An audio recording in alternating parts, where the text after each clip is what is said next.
Taste the Daily. Maharashtra மாநிலம் மும்பையில் வீசிய புழுதி புயலால் மக்கள் கடும் அவதியடைந்தனர். ராட்சத இரும்பு பலகை விழுந்ததில் 35க்கும் மேற்பட்டோர் காயமடைந்தனர்.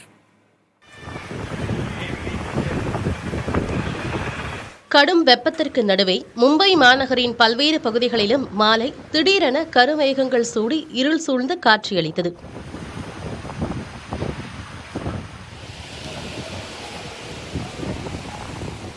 தொடர்ந்து கனமழை பெய்ய ஆரம்பித்த நிலையில் திடீரென புழுதி புயல் வீசியதால் வாகன ஓட்டிகள் கடும் அவதிக்குள்ளாகினர்.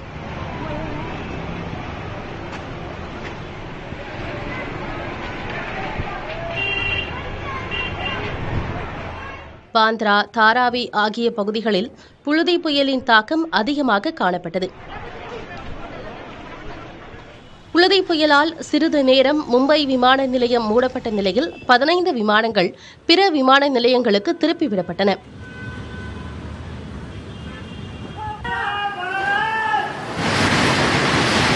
கத்கோபார் பகுதியில் 100 அடி உயரத்திலான ராட்சத இரும்பு விளம்பர பலகை அருகில் உள்ள பெட்ரோல் பங்க் மீது விழுந்த காட்சிகள் நிலைமையின் தீவிரத்தை உணர்த்தின.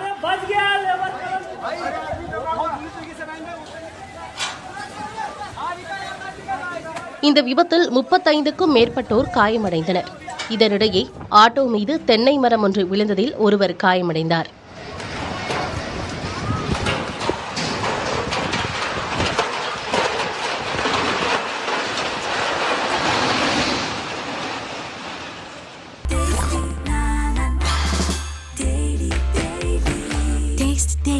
Taste the Daily.